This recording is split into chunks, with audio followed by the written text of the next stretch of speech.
Assalamualaikum warahmatullahi wabarakatuh. Kami dari kelompok 9 metode dakwah kelas PIA yang beranggotakan Al-Fauza Biljannati, Amin Subakti, dan Aprilia Nugraha akan mempresentasikan tentang metode Al-Mujadalah. Pembahasan yang pertama yaitu pengertian metode Al-Mujadalah. Secara etimologi, Al-Mujadalah berasal dari kata jadalah yang artinya memintal, melilit. Secara terminologi, Al-Mujadalah yaitu suatu upaya untuk mengalahkan pendapat lawan dengan cara menyajikan argumentasi dan bukti yang kuat. Beberapa bentuk metode Al-Mujadalah yaitu diskusi, dialog, dan debat.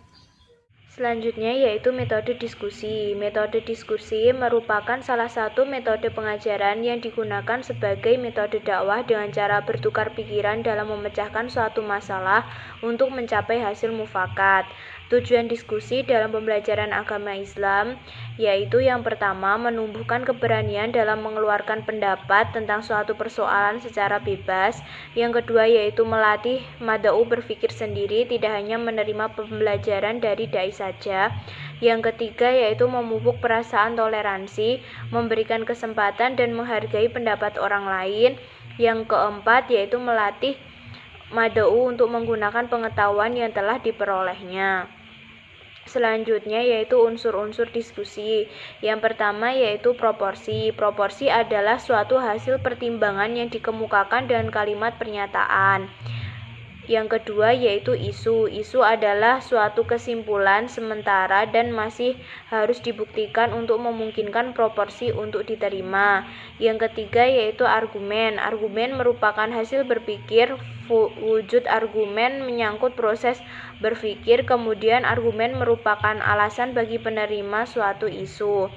Yang keempat yaitu evidensi. Evidensi merupakan bukti-bukti yang dapat memperkuat argumentasi dalam sebuah diskusi. Mujadalah dalam perspektif Al-Quran terdapat dalam Quran Surat An-Nahl ayat 125 yang artinya, serulah manusia kepada jalan Tuhanmu dengan hikmah dan pelajaran yang baik dan bantahlah mereka dengan cara yang baik. Sesungguhnya Tuhanmu dialah yang lebih mengetahui tentang siapa yang tersesat dari jalannya dan dialah yang lebih mengetahui orang-orang yang mendapat petunjuk. Salah satu bentuk metode dakwah Al-Mujadalah yaitu dialog. Dialog dalam bahasa Arab diartikan al-hiwar. Dialog dikemas dalam bentuk dua orang berbicara dalam tingkat kesetaraan, jadi tidak ada dominasi yang satu dengan yang lainnya. Dalam Al-Quran, kata dialog diturunkan dari kata dasar al-qaul yang artinya pendapat, karena dalam dialog terdapat kedua pihak yang saling mengemukakan pendapat. Landasan dan etika berdialog. Menurut Islam terdapat beberapa landasan dan etika berdialog. Yang pertama yaitu kejujuran. Dialog hendaklah dibangun di atas fondasi kejujuran, karena dengan kejujuran tersebut dapat mencapai kebenaran, menghindari kebohongan, kebatilan, dan pengaburan. Di dalam Al-Quran telah dijelaskan beberapa macam dialog antara Rasul dan kaumnya dan juga terhadap orang-orang yang berbuat kerusakan. Contohnya yaitu kisah Nabi Musa alaihissalam berdialog dengan Fir'aun di dalam Quran Surat Asy-Syu'ara ayat 10-48.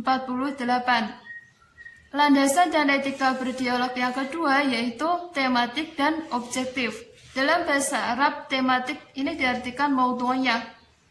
Seorang dai dalam menyikapi permasalahan hendaklah tematik maudhu'iyah dan objektif. Artinya tidak keluar dari tema utama permasalahan yang sedang dibahas. Hal ini bertujuan agar pembicaraan jelas dan dapat mencapai sasaran yang diinginkan. Yang ketiga yaitu argumentatif dan logis. Seorang dai dalam mengemukakan pendapat hendaklah argumentatif dan logis, yaitu masuk akal. Karena tujuan akhir dakwah yaitu agar lawan menyadari atau mengikuti terhadap apa yang kita inginkan. Jadi sangatlah nisbi apabila seorang dai dalam menyuguhkan bantahan atau alasan itu tidak masuk akal. Landasan dan etika berdialog yang keempat yaitu bertujuan untuk mencapai kebenaran. Seorang individu ataupun kelompok hendaklah mencapai satu tujuan, yaitu untuk mencapai kebenaran. Meskipun kebenaran tersebut dari lawan. Contoh dalam hal ini yaitu kisah sahabat Abu Bakar As-Siddiq yang menerima usulan sahabat Umar bin Khattab tentang pengumpulan mushaf Al-Quran, yang sebelumnya Abu Bakar As-Siddiq ini menolak usulan Umar bin Khattab. Yang kelima yaitu tawadhu. Seorang dai dalam berdialog itu hendaklah bertawadhu, rendah hati, tidak sombong, menghindari sikap perasaan merasa bisa, merasa paling benar, dan juga merasa paling berkuasa. Contoh teladan tawadhu yaitu kisah Nabi Sulaiman alaihissalam yang menunjukkan ketawaduannya terhadap burung hudhud. Yang terakhir, yang keenam, yaitu landasan dan etika berdialog memberi kesempatan kepada pihak lawan. Jadi seorang lawan ini harus diberi kesempatan untuk menyampaikan pendapat atau alasan dan juga diberi kebebasan dalam menanggapi ide yang telah dituangkan. Metode dalam berdialog. Beberapa langkah atau cara dalam berdialog. Yang pertama, mempersiapkan materi. Seorang dai dalam menggunakan metode mujadalah atau dialog hendaklah mempersiapkan materi sedini mungkin, kemudian memahami materi tersebut, sehingga dai dapat bertindak secara profesional, ilmiah, dan dapat dipertanggungjawabkan serta argumen dapat diterima baik oleh objek dakwah. Yang kedua yaitu mendengarkan pihak lawan dengan arif, bijak, dan seksama. Seorang dai tidak hanya mengerti tetapi juga harus memahami terhadap apa yang disampaikan oleh pihak lawan, sehingga hal ini dapat menentukan terhadap apa yang menjadi argumentasi dai berikutnya. Yang ketiga, menggunakan ilustrasi, kiasan, atau gambaran. Ilustrasi berguna untuk melengkapi dan memperjelas suatu pembicaraan. Allah Subhanahu wa Ta'ala memberikan ilustrasi tentang alam semesta ini di dalam Quran Surat Al-Ghasyiyah ayat 17-20 agar manusia dapat memperhatikan alam semesta. Yang keempat yaitu mematahkan pendapat atau alasan lawan dengan serang balik. Hal ini dilakukan ketika menghadapi lawan yang sudah melampaui batas, akan tetapi harus memperhatikan norma dan etika dalam berdialog. Hal ini dicontohkan dialog antara Nabi Ibrahim alaihissalam dan Raja Namrud yang membahas tentang Tuhan di dalam Quran Surat Al-Baqarah ayat 258. Yang kelima yaitu apologetik dan elentika. Apologetik yaitu metode dialog dengan cara memberikan argumentasi dari pihak kita. Hal ini digunakan ketika menghadapi lawan yang mau menerima argumentasi kita.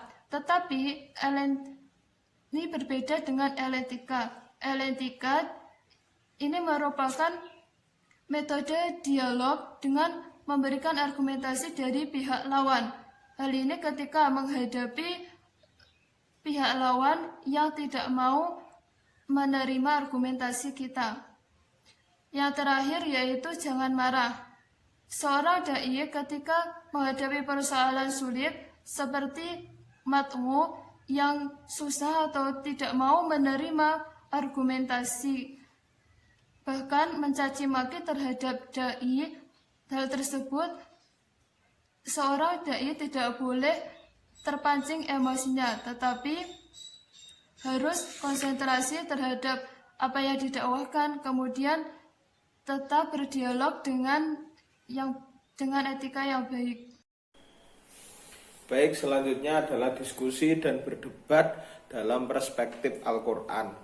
Dalam Kamus Besar Bahasa Indonesia, diskusi diartikan adalah sebagai perundingan untuk bertukar pikiran mengenai suatu masalah. Sementara berdiskusi artinya mengadakan diskusi bertukar pikiran. Sebagai padanan dari istilah diskusi di dalam Al-Quran disebutkan istilah al-hiwal, al-mira', al-muhajah, al-jadal, al-sura' dan al-munazarah, yang definisinya lebih mendekati perdebatan. Adapun penjelasan adalah sebagai berikut.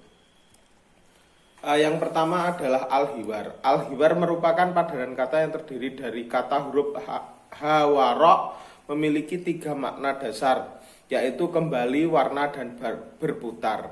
Kembali dari sesuatu yang kembali terhadap sesuatu disebut al-hawur. Makna kembali ini juga digunakan dalam Quran surat Al-Insyikha, innahu dzanna an lan yahur. Sesungguhnya dia yakin bahwa dia sekali-kali tidak akan kembali kepada Tuhannya. Al-Mawardi memahami kata yahawiruh dengan arti perdebatan dan adu argumentasi. Dia menambahkan bahwa kata yahawiruh pada ayat tersebut memiliki 2 sudut pandang, keimanan dan kekafiran, serta kehidupan di dunia dan di akhirat. Sementara Al-Bahawi mengartikan kata tersebut sebagai bentuk adanya saling tanya jawab. Dari penjelasan di atas dapat dipahami bahwa diskusi yang diungkapkan dengan kata al-hiwar mengindikasikan sebuah pembicaraan dan proses tanya jawab secara bergantian dengan argumentasi masing-masing. Kemudian bisa jadi salah seorang peserta diskusi menarik argumentasinya yang ternyata keliru untuk kembali pada kebenaran yang terpampang secara gamblang di hadapannya.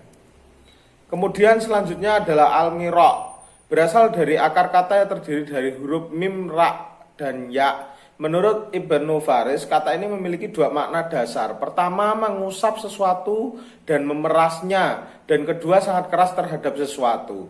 Kata al-mira' bisa juga bermakna ragu, karena setiap peserta diskusi selalu mempertahankan argumentasinya, sehingga lawannya menjadi ragu. Kata yang terbentuk dari akar kata ini disebut dalam Al-Quran sebanyak 20 kali.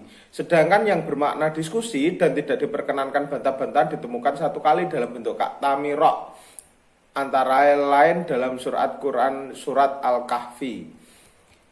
Ibnu Atsur menafsirkan tumari dan mira'an sebagai arti membantah dan mendebat. Sebagai mana dengan itu mereka mengarahkan segala argumentasi yang dimilikinya untuk membuat lawan ragu dengan menjatuhkan keyakinan yang dianutnya.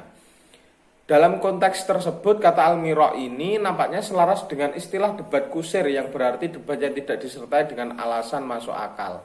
Lebih meluas, kata ini bisa juga dikatakan sebagai sikap ngeyel-ngeyelan, tidak mau mengalah dalam berbicara dan hanya ingin menang sendiri. Kemudian selanjutnya adalah al-muhajah. Al-muhajah berarti kata hujah yang berarti argumentasi atau alasan. Sementara hajah berarti berdebat dan membantah. Menurut salah satu pendapat, hujah berarti menolak sesuatu dari lawan.